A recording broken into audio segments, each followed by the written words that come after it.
네, 저희 글로벌 라이브가 3살 됐습니다. 3살. 자, 3살 됐습니다. 자, 1부부터 한번 바로 시작해 보도록 하죠. 바로 신성민 선임 매니저 나오셨습니다. 어서 오세요. 안녕하십니까? 네, 안녕하세요. 사실 어제 이 시간을 통해서 신용등급 하향이 그렇게 큰 영향은 없을 것이다 라는 이야기를 많이 했었고, 좀 전에 나온 뉴스도 보니까 워렌 버핏도 이거 난 걱정 안 하는데? 라고 하면서 나는 이미 월요일에 국채를 100억 달러 샀어. 우리 돈을 13조 샀어. 막 이런 얘기를 하긴 했는데, 어쨌든 그럼에도 불구하고 증시는 좀 하락했어요. 네, 맞습니다. 특히 장 초반에는 주가 하락이 그렇게 크지 않았었는데 네. 그 당시만 해도 흔히들 얘기하면 이제 가치주라고 불리는 이제 그 주가가 좀 저렴한 기업들 위주로 주가 반등이 좀 일어나면서 주가 하락이 크지 않다가 시간이 가면 갈수록 네. 낙폭이 좀 커졌고요. 특히 반도체주가 AMD를 비롯해서 큰 폭의 좀 하락이 있었던 하루라고 할 수 있을 것 같아요. 네. 특히 이제 잠깐 화면 보시게 되시면은요. 지금까지 주가가 많이 올랐던 섹터 위주로 주가 하락이 많이 있었고요. 마이크로소프트도 하락폭이 컸고, 구글, 아마존 역시 하락폭이 좀 컸던 모습이고, 반대로 이제 좀 저렴했던 섹터들, 월마트라든가 코카콜라, 또 일라일리아, 머크 이런 또 제약 바이오주도 조금 견조했던 그런 하루였다라고 생각할 수 있을 것 같고요. 물론 당연히 이제 그런 부분들은 미국 신용등급 네. 하향 조정 때문에 있었던 것들이죠. 그런데 이 부분들이 과거 이제 2011년도에 있었던 하향과 좀 생각이 좀 떠올리면서 네네. 투자자들이 많이 불안했던 그런 하루였다 생각할 수 있을 것 같아요. 그런데 이게 2011년도랑 지금과 사뭇 다른 점이 있고, 이 부분들이 지금 양상이 서로 완전히 다르게 흘러가고 있다는 부분들 오늘 좀 설명드리도록 하겠습니다. 양상이 완전 다르다. 예. 네. 일단은 그 2011년도 8월이었어, 공교롭게도. 네. 날짜도 거의 지금 유사한데요. 8월이죠? 예, 거의 그러네요. 유사합니다. 네네. 그 당시에 제가 이제 휴가 갔다가 네. 전화를 엄청나게 받았던. 그때 신입 아니셨어요? 예, 그때는 이제 오래되지 않았을 때였죠. 네. 그래서 전화받아 정신 없었던 네네. 그때였었는데, 근데 휴가를 이제 당황하셨겠다. 복귀하냐 마냐 이런 생각도 했었던 그때였습니다. 네. 예, 복귀를 했더니만 너무 다들 이제 표정이 다들 굳어 있었던 그때 그 시절이었었고요. 그때는 이제 부장님이 너 지금 휴가 갈 때냐? 막 이런 얘기 할 때. 네, 맞습니다. 네. 네, 잠깐 그 다음 페이지에 보시게 되시면은요, 이제 신용 3사가 이제 있죠. 피치랑 무디스랑 S&P 이렇게 있는데, 이게 주황색으로 된 것이 이제 신용 등급 내린 부분이다 보시면 될 것 같고요. S&P는 이미 2011년도 8월에 신용 등급을 내렸었고요. 피치는 이번에 이렇게 내렸다 이렇게 보시면 될 거고, 무디스는 여전히 트리플 A를 유지하고 있다. 네네. 이렇게 보시면 될 것 같습니다. 그 다음 페이지 잠깐 보시게 되시면은요, 그 피치가 이제 신용등급 강등하면서 좀 이유를 설명하는데요. GDP 대비해서 재정 적자가 증가됐다라는 이유로 이렇게 강등을 했었는데, 지금 이 부분들이, 이 표가 나타내는 부분들이 이제 마이너스로 가면은 재정 적자가 더 심한 겁니다. 그래요? 네. 코로나 때 되게 심했었고요. 음. 그 다음에 재정 적자를 쭉 줄이다가 최근 들어 다시 확대되는 모습들 네네. 좀 나오고 있어요. 이제 이러면서 이제 재정 적자 증가됐으니까 신용등 강등하겠다 이렇게 진행됐다 보시면 될 것 같아요. 그 다음 페이지 잠깐 보시게 되시면은요, 그 2011년도 8월이었거든요. 네. 이 당시에 주가가 거의 하루에 3%씩 쭉쭉 빠졌었고요.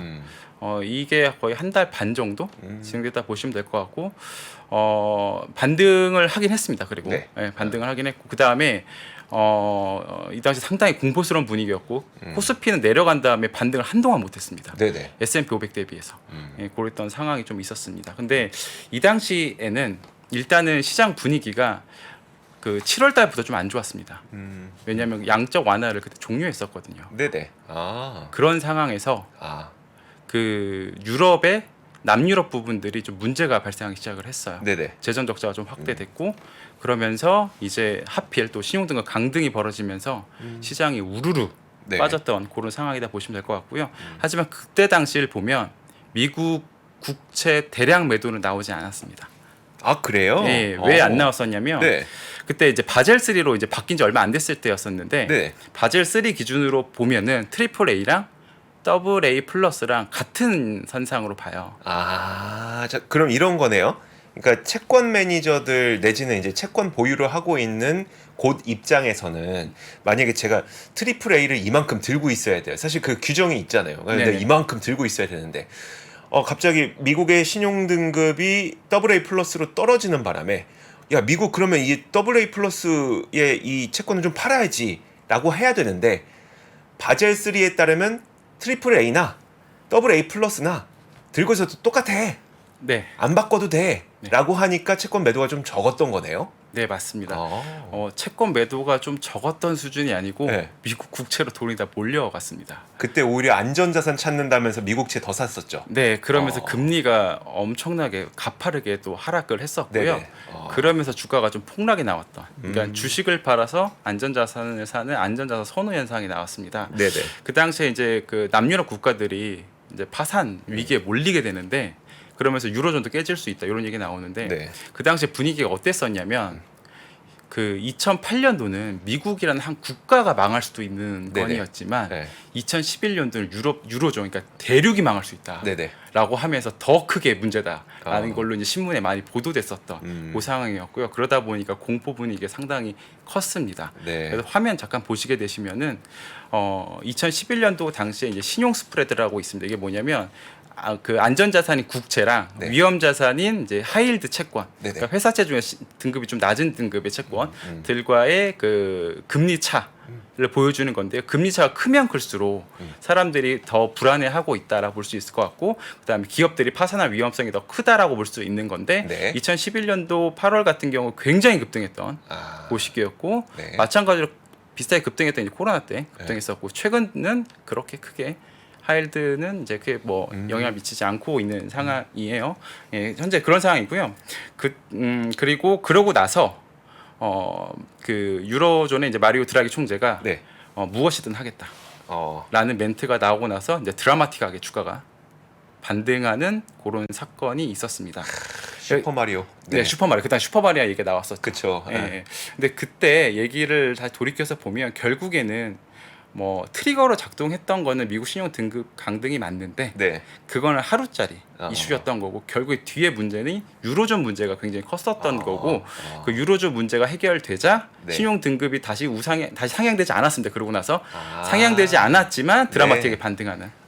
그거군요. 예, 예, 그러니까 그건, 신용 등급 강등 때문에 시장이 그렇게 흔들렸던 거라면 신용 등급 문제가 해결되면서 시장이 반등을 해야 되는데, 신용 등급 문제는 하나도 해결된 게 없는데 저 옆 나라인 유로존에서 유럽 중앙은행 당시 총재인 마리오 드라기 총재가 우리가 할 수 있는 거 다 할게라고 하니까 시장 반등했던 걸 보면 신용 등급 자체가 문제가 아니라 신용 등급으로 인해서 불거진 유럽의 경제 문제가 더 컸던 거네요. 네, 맞습니다. 결국에는 이 문제의 근본은 음. 신용 문제입니다. 음. 이렇게 서로 믿지 못하는 문제가 네네. 제일 컸던 원인이다라고 볼 수 있을 것 같고요.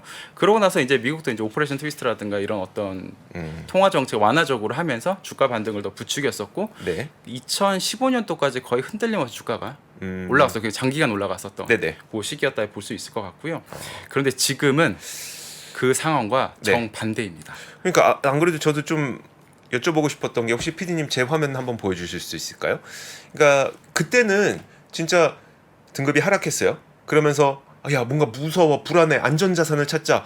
야 세상에서 제일 안전한 자산이 뭐가 있을까? 미국채 있네. 그러면 다시 미국채로 흘러들어가는 움직임이 있었다면, 지금 보면은 이제 채권을 좀 매도하는 움직임들이 나타나고 있는 것 같긴 하더라고요. 네. 10년물도 보니까 불과 7월 말까지만 하더라도 3.9%, 이것도 좀 약간 안정되다 다시 올라왔던 거였었는데, 이제 이게 지금 보니 한 4.14까지 또 올라갔고, 좀 밑에 조금 더 보여드릴게요. 그러니까 이게 장기 채권인데 30년물 금리도 계속 4%대 있었다가 이게 4.247%까지 지금 며칠 만에 올라와 버리고, 이런 모습이 있다 보니까, 그래 그때는 신용등급 강등됐음에도 불구하고 미국채를 아무도 안 팔았어요. 오히려 샀어요. 근데 지금은 좀 파네. 이거 혹시 불안한 거 아니야? 이건 어때요? 그 얘기를 제가 네네. 뒤에 좀 길게 좀 말씀을 드릴 텐데, 결과적으로는 같은 모습이지만 실제 내용은 전혀 다르다라는 부분들이 정반대 양상이다라는 부분을 좀 말씀드리고요. 네. 이것 때문에 이제 국채 금리가 이제 상승을 하죠. 그런데 신용물이라든가 이런 것에 대해서 금리가 크게 변화가 없는 걸 봤을 때는 이거는 신용 사건과는 좀 관련이 없을 것 같고요. 네네. 작년에 많이 우리 힘들었었잖아요. 그때 네. 우리가 힘든 원인이 물가 때문에 높아진 금리였었잖아요. 네. 결국에는 이번에 리스크의 양상은 금리입니다. 예, 그래서 서로 다르다라는 걸 좀 인식하시면 좋을 것 같고요. 그렇기 때문에 결과도 다르게 나타날 확률이 높아요. 어떻게 다르게 나타날 것 일단은 같으세요? 일반적으로 미국 국채 금리가 급락을 하잖아요. 네. 그러면은 시장이 급락하는 케이스가 굉장히 많습니다. 음, 왜냐하면 안전자산 쏠림이 있다는 얘기는 위험자산 다 판다는 얘기로 또 반대로 해석할 수가 있기 그렇죠. 때문에 그런 거거든요. 네네. 예를 들어 설명하면은 코로나 때 네. 3월에 이제 중국 쪽에서 이거 심상치 않다라는 내용이 나올 때 주식 시장은 크게 변화가 처음에는 없었지만 네네. 국채 금리 시장은 채권 금리 이미 급락하기 시작합니다. 아, 네. 그때부터 이미 트리거가 좀 발동이 된 거죠. 그러고 나서 얼마 지나지 않아서 주가도 연속적으로 하락합니다. 그래서 실제로 채권 금리가 상승할 때보다 네. 하락할 때가 더 무섭긴 합니다. 아, 네. 예, 네. 그렇게 이게 하락을 하는 게 천천히 하락하는 게 아니고요. 네네. 뚝뚝 떨어지는 거죠 금리가. 이렇게 되면은 일반적으로 급락이 나올 케이스가 많았습니다. 네네. 물론 이제 다시 나중에 급등이 나오긴 했지만 네. 그 당시에는 굉장히 공포스러운 상황이 많았었는데 이번에는 그 상황과 상황 다른데요. 일단은 제가 지난주도 설명드렸고 지난주도 설명을 잠깐 드렸었는데 결국에는 물가 상승률이 하반기로 갈수록 올라갈 여지가 상당히 높다라고 네네. 말씀드렸었고 그 다음에 물가 상승률 원인 중에서 굉장히 끈적끈적한 원인들이 있는데 특히 부동산이라든가 이런 부분들 그런데 이 부분들이 지금 해소되지 않은 상황이기 때문에 네. 이대로 지나가게 되면 필연적으로 좀 올라갈 수밖에 없는 상황들이 발생하고요. 네. 그러면은 시장이 원래 생각했던 거는 장기 물가가 2%대가 도달할 것이다라는 믿음이 있었지만 그것이 조금 어려워질 수도 있다. 3%대가 될 수도 있다라는 걸 조금 생각하시면 될 것 같고요. 그러다 보면 결과가 어떻게 달라지냐면 주가가 그렇게 너나 할 거 없이 막 던지는 투매하는 그런 시장이 아니고 네네.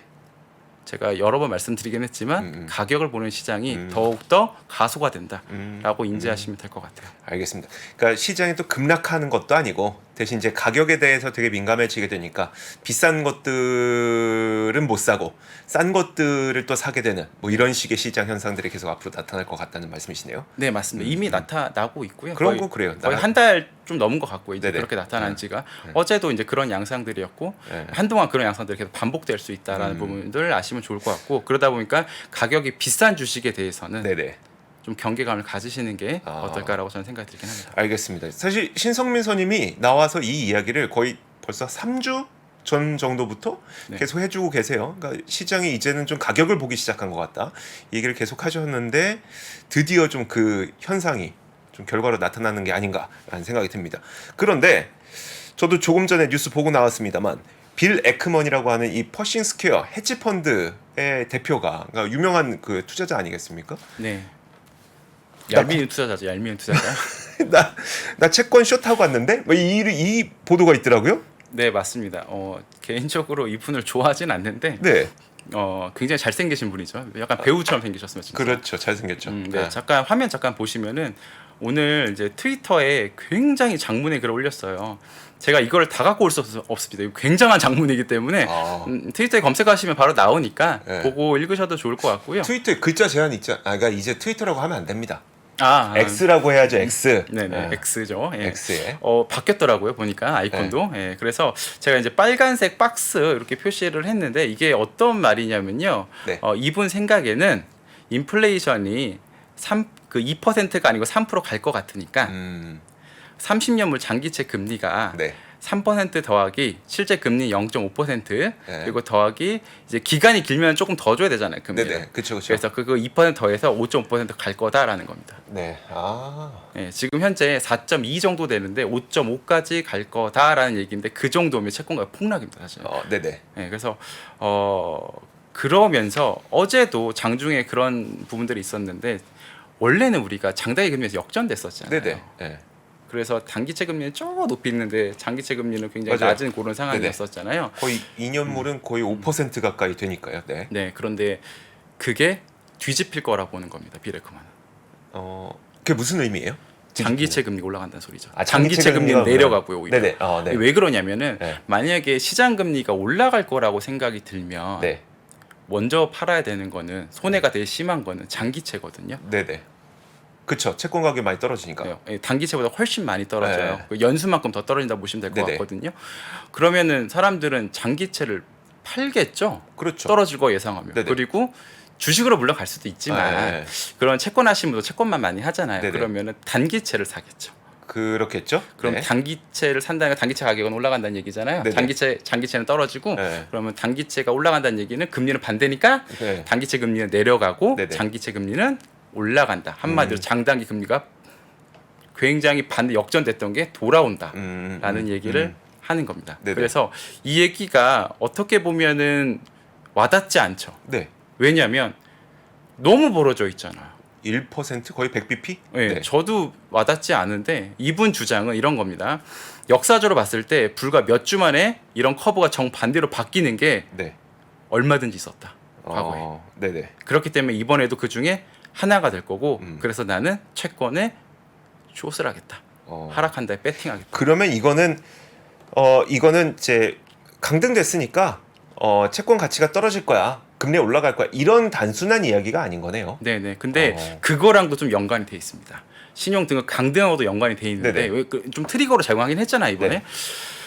신용 등급 강등했을 이슈가 아까 재정 적자의 확대라고 얘기했었잖아요. 네네. 이유를 네. 얘기하기를. 근데 재정 적자의 확대라는 건 결국에는 미국이 국채 발행을 많이 한다는 얘기랑 같은 얘기입니다. 그렇죠. 네. 그런데 우리가 불과 얼마 전에 네. 미국이 이제 그 부채 한도를 늘리는 거 협상이 뭐 되냐 안 되냐 미국이 파산하네 안 하네 이런 얘기했던 거 기억나시죠? 얼마 안 됐었잖아요. 네. 그 얘기가 그 얘기가 있으면서 사실은 채권 발행을 못했어요 제대로. 네네. 근데 이번에 그게 한 번에 나옵니다. 3분기에.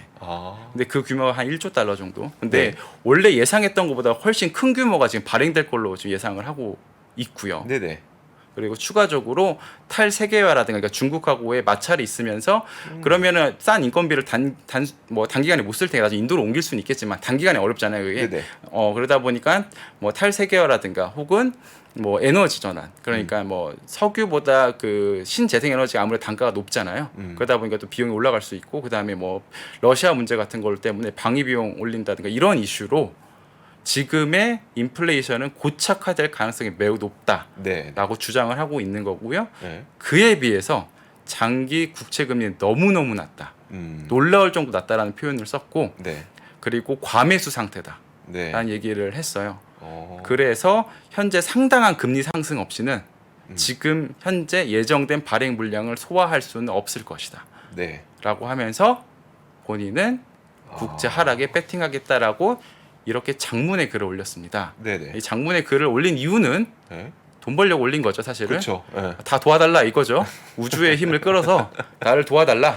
네. 미국 국채 숏에 다 함께 참여해달라 지금 안 그래도 하는 거죠. 네. 시장에 있는 많은 사람들이 우리 상반기에도 그 얘기 되게 많이 했었잖아요. 금리는 이제 기준금리를 올릴 만큼 다 올렸고 언제가 될진 모르겠지만 고정되다가 나중에 금리가 떨어질 거고 그럼 금리 떨어질 때는 채권 가격이 올라갈 테니 뭐 우리나라에서도 ETF로 뭐 TLT라든지 뭐 TM 뭔가 있죠. 여러 가지 있죠. 그 네네. 장기채 ETF 그런 것들도 투자해 놓은 사람들이 많았거든요. 근데 지금 에크먼은 좀 단기적인지 뭐 기간은 잘 모르겠지만 정반대로 보고 있는 거네요. 네. 제가 얘기했던 2주 전에 얘기했던 네네. 거랑 같은 내용이다 사실은. 그래요? 그죠? 할인율이 올라갈 수밖에 네네. 없다는 얘기. 금리가 네. 올라가는 게 같은 얘기잖아요. 예. 저랑 같은 생각을 가져서 참 어. 놀랍긴 했는데 어쨌든 결국에는 지금 월에 0.2%, 0.3%씩 이렇게 물가가 올라가서는 4.5% 정도 수준이 될 수밖에 없어요. 연말에. 네네. 그렇기 때문에 할인율이 올라가는 것은 어느 정도 음. 좀 생각해 볼 수 있는 부분들인데 지금 빌 에크먼이 이렇게 이걸 화두로 던지면서 이걸 가속화시킨 겁니다. 여기에는 결국에는 뭐냐면 재정 문제 때문에 그러니까 결국 국채를 발행해야 되는 문제가 있었는데 네네. 이거를 신용등급 강등이 건든 거고 트리거로 여기다가 빌 에크먼이 기름을 부은 겁니다. 빌 에크먼은 원래 그런 생각 갖고 있었군요. 그러니까 아이, 채권 비싸다. 나 언젠가 숏 쳐야지. 이런 생각하고 있었는데 네. 어차피 지금 나온 이유들 보니까 그게 뭐 오늘 갑자기 발생한 일도 아니고 옛날부터 원래 있었던 공급망 문제, 뭐 이게 그 탈중국 문제, 전쟁 문제 원래 있었던 건데 난 원래 채권 숏 칠라 그랬는데 이게 언제 지지했는데 이제 신용등급 강등하면서 이걸 또 그냥 턱 공개해버린 네네. 그런 격이네요. 네 맞습니다. 2011년도가 그러니까 완전히 정반대입니다. 그때는 금리가 폭락하면서 금리가 생겼던 신용 문제였었고 네네. 이번에 금리가 치솟으면서 생기는 이제 가격 문제인 겁니다. 그래서 그렇게 좀 인지하시면 될 것 같고요. 이 문제가 그러면 언제 끝날까? 네. 그건 알 수 있는 부분들은 장단기 금리가 다시 이제 정상화되는 정상화라는 표현은 좀 어려울 것 같아요. 이미 비정상이기 때문에 네. 비정상이니까. 그렇죠. 이게 다시 장기 금리보다 단기 금리가 더 올라갈 때, 이때까지는 이 리스크가 좀 상존할 수도 있겠다라고 생각할 수 있을 것 같고, 다만 뭐 이게 뭐 얼마나 갈 거예요 이렇게 물어본다고 사실은 모르죠. 그건 전혀 네네. 알 수가 없습니다. 그러니까 물가가 어느 정도 안정화되는 모습 보여준다든가, 아니면 연준의 태도가 바뀐다든가 어떤 트리거도 생길 거예요. 근데 네네. 그렇게 되면 이제 그때는 또 가격을 보는 시장이 아니라 또 성장을 보는 시장이 올 수 있고요. 네. 네, 그때 되면 또 좋은 비즈니스 갖고 있는 거 잘 기억하셨다가 또 투자하시면 또 좋은 결과 있지 않을까 싶습니다. 알겠습니다. 사실 누가 이길지 모르겠어요. 그럼 진짜 빌 에크먼 말대로 채권 가격 내려가면서 30년물 채권 금리가 뭐 5.5%까지 올라갈지 안 할지 그건 모르겠지만 어쨌든 우리가 그동안 봐왔던 생각과는 좀 많이 다른 그런 이야기를 내놔서 한번 좀 봐야 될 것 같습니다. 자, 좋습니다. 그러니까 뭐 전체적인 이야기는 들었고 종목 이야기도 하나 준비해 주셨잖아요. 스타벅스. 저는 스타벅스 되게 좋아합니다. 많이 드시죠? 저도 스타벅스 매우 좋아하고요. 네. 지점 바로 옆에 있어서 마치 이제 수혈을 하듯이 매일 거의 아니, 여러 잔 먹습니다. 저는. 진짜 뭐 여의도에만 해도 제가 뭐 여의도 전체 말고 저희 여의도 역 근처에만 한 4개인가 있더라고요. 너무 엄청 많아서 어쨌든 스타벅스가 실적 발표를 했는데 저는 상당히 의미 있게 봤거든요. 중국이 좋아져서 어땠을까요? 결론부터 말씀드리면은 네네. 그렇게 의미 있고 그리고 어떻게 보면 인상적이고 한 실적은 아니었어요. 그리고 어떻게 보면 좀 실망스러운 부분들이 많이 있었습니다. 네. 그런데 하지만 어떤 다른 주식들 대비해서 가격적인 메리트가 있는 기업이다 보니까 이거는 기업의 성장성을 보고 투자하기보다는 네. 가격을 보고 투자하는 게 좀 합리적인 기업이 아닌가 싶습니다. 결론부터 말씀드리면요. 네네. 그래서 그거 내용을 이제 하나씩 말씀을 드릴 텐데요. 일단은 매출 같은 경우에는 컨센을 약간 하회했습니다. 한 12.9% 정도 성장하는 모습을 보여줬고요. 그 다음에 EPS라 그러죠. 그러니까 주당 순이익 같은 경우에 컨센을 다소 상회하는 모습을 보여줬습니다. 네. 이런 모습들 보여주면서 어제 장 되게 안 좋았었잖아요, 분위기. 네네. 그런데 스타벅스는 약간 올라갔습니다. 아, 그러네요. 큰 폭은 아니고 약간 올라가는 모습들 좀 보여줬고요. 아, 이제 스타벅스는 가치주인가요? 예, 그렇게 보는 게 합리적인 것 같아요, 지금은. 네네. 예. 특히 이제 중국 쪽 매출이 굉장히 놀라웠었는데 46% 정도 성장을 했었고 컨센이 한 42% 정도였거든요. 이 네네. 컨센보다 더 많이 성장했다 보시면 될 것 같고요. 잠깐 화면 보시면은 이게 이제 상하이 스타벅스라고 합니다. 네. 굉장히 스타벅스는 좀 건물이 예쁘죠. 예, 네네. 그래서 잘 만들어진 건물인 것 같고요. 이걸 좀 보여드리는 거는 이제 많은 투자자들이 이제 중국 관련돼서 이제 성장이 많이 됐으니까 이러면은 중국의 힘으로 와 그 많은 인구가 커피를 먹으면은 야 이거 한 잔만 팔아도 10억 개가 넘어가는데라는 생각을 갖게 되죠, 그죠? 아, 요즘 누가 그 생각해요? 그렇게는 안 옛날에 야 중국의 볼펜심 하나만 팔아도 10억 14억 개가 팔려 막 이 얘기 요즘은 그렇게 안 하죠. 그 정도는 아닌가요? 네네. 네. 그래서 화면 잠깐 보시면은요, 보면은 지역별 동일 매장 매출 성장률 보면은 네네. 중국 같은 경우가 이제 주황색 선이고 이게 굉장히 치솟은 모습 좀 보여주고 있죠. 예. 그 다음에 다른 북미 지역이라든가 글로벌 지역 같은 경우에는 뭐 그냥 그 성장이 그렇게 높진 않았던 네네. 그런 수준이었다 보시면 되는데 이게 함정이 있습니다. 어떤 함정이 있냐면 그 작년 대비인 거잖아요. 네네. 작년은 중국이 코로나 때문에 셧다운했을 때입니다. 그러니까 그쵸. 성장을 아, 안 할 수가 없었다. 네네. 이렇게 인식하시면 될 것 같고 진짜 싸움 지금부터다라고 생각하시면 네. 될 것 같아요. 그래서 이거는 큰 의미가 없었다라고 보시면 될 것 같고요. 지금 현재 중국 같은 경우에 직영 매장이 한 6,480개 정도 있다고 합니다. 전체 그 스타벅스 갖고 있는 매장 수 대비해서 한 17% 정도. 가 중국에 있군요. 네, 많이 매장을 많이 설치한 거는 맞습니다. 네. 그런데 중국이 그 다른 나라 대비해서 그 커피 소비가 상당히 적어요. 차 문화가 있기 때문에 네네. 아직도 적습니다. 우리나라가 1년에 353잔 정도 먹는다고 하네요. 그러니까 매일 한 잔 정도 수준이죠. 그러네요. 저는 네. 이거 보고 약간 실망하긴 했습니다. 저는 한 3잔쯤 먹을 줄 알았는데. 네. 저는 이제 한 7잔씩 먹기 때문에 한 3잔 정도 먹을 줄 알았는데 아쉽습니다. 왜 어쨌든 이렇게 많이 드죠? 네, 거의 커피의 힘으로 거의 일을 하고 있기 네네. 때문에. 예. 그런데 이제 일본 같은 경우에는 한 200잔 정도 먹고 미국은 한 380잔 정도 먹고 세계 평균 132잔 정도 된다고 합니다. 그런데 이제 중국 같은 경우 연간 12잔 정도. 네네. 아, 월간 한 번 정도. 네. 아, 예, 먹는. 한 달에 한 번 그러네요. 예, 그렇게 크지 않고요. 근데 이제 그 2025년까지 한 9,000개 정도 매장 증설을 계획을 하고 있어요. 스타벅스 같은 경우에는. 네네. 그러니까 6,480개가 9,000개라고 하면 연간 뭐 7%에서 한 8%요 정도 수준밖에 안 돼요. 네네. 그러니까 매장 수는 증가 폭이요. 그렇게 크지 않습니다. 아, 생각보다. 아, 9,000개까지 증설한다 그래서 거의 한 2,500개 가량 더 짓는다는 거니까 저는 되게 많이 늘어나네 하는데 따지면 그렇게 많지 않아요. 따지면 많지 않네요. 많지는 않아요. 어허. 단순히 이제 기저효과로 보는 게 좀 함정인 것 같습니다. 네네. 이거는. 예. 그리고 이제 북미 지역 같은 경우에는 한 7% 정도 성장을 했거든요. 네네. 그런데 컨센은 이제 8.1%였으니까 조금 미달했다 보실 수 있을 것 같고, 북미 지중이 전체 매출의 거의 70%에 가깝습니다. 네. 그러니까 거의 북미 지역이 스타벅스의 주 매출처인데, 네. 그러면 너무 미국에 너무 치중되잖아요. 미국 음. 쪽이 커피가 1년에 지금 먹는 게 380잔인데 다들 물론 2잔씩 먹으면 더 좋겠지만 그렇죠. 네. 그럴 수 없다라는 거 우리는 알고 있잖아요. 네네. 잠을 못 자니까. 네. 그렇기 때문에 미국 쪽 성장이 더딜 수밖에 없고 그거를 이제 타개하기 위해서 이제 중국 쪽을 하고 있는 건 맞아요. 예, 그런데 그리고 미국 쪽은 버릴 수는 없잖아요. 그렇다고 네네. 해서 이게 네. 메인이기 때문에. 네. 그러니까 중국 쪽 매출 비중이 크지 않기 때문에 이게 성장해도 좀 한계가 있거든요. 그러면은 결국에는 미국 정도 성장 같이 해줘야 되는데 그래서 하는 것은 이제 드라이브 스루 서비스를 네네. 좀 강화하는 부분들이 있었고 그 다음에 가격 인상을 하려고 했습니다. 네. 하려고 했다는 얘기는 못했다는 얘기죠. 그렇죠. 네. 예, 다음 페이지 잠깐 보시면은요. 지역별 고객당 평균 매출 성장률입니다. 네. 보면은 이제 북미 지역이 성장을 안 하는 건 아닙니다. 근데 중국은 거의 성장을 이제 못했다 보시면 될 것 같고 북미 지역이 성장 안 하는 건 아니라 좀 상당히 조금 적어요. 성장률 낮습니다. 네. 예, 그러다 보니까 가격 전가 효과가 다른 소비하는 업체 대비해서 월등히 높다 이건 아닙니다.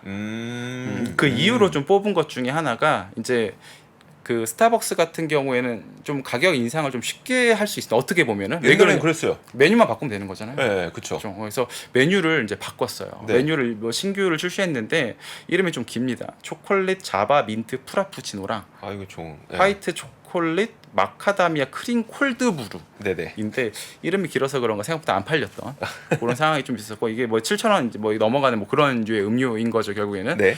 네, 요걸로 해서 이제 뭔가 좀 모멘텀을 만들려고 했는데 민트를 좀 뺐으면 나았을까? 어쨌든 그 조금 성장이 조금 저는 민초파입니다. 아쉬웠어요. 아, 민트파인가요? 저 저는 민초파입니다. 민트를 좀 뺐으면 좀 나았지 않을까라는 전 개인적인 생각이 들긴 하지만 어쨌든 네. 그러한 이유진 아닌지 모르겠지만 판매 가격 인상이 그렇게 와닿지 않았습니다. 아 결국 이제 지금 이제 뭐 시간이 많이 됐으니까 네네. 스타벅스는 거의 그 배당주 성격이 더 강해지고 있는 거네요. 그러니까 얼마 전까지만 하더라도 전 세계에서 그리고 우리나라에서도 저도 계속 어디 가면은 뭐 스타벅스 또 짓고 하면서 거의 성장 기업이었었거든요. 네. 근데 지금 이거 말씀하신 거 들어보니까 계속 뭘 매장 늘리겠지만 생각보다 그 비싼 메뉴를 막 팔지 못하고 이런 걸 보니 약간 지금은 뭐 가치주 내지는 배당주의 성격이 좀 강해졌네요. 네, 맞습니다. 그래서 기가 막히게도 비슷한 기업들의 군이 가격이 다 비슷합니다. 예를 네. 들어서 스타벅스 같은 경우 2024년 기준 PER 이게 퍼가 24.8배 정도 되고요. 네.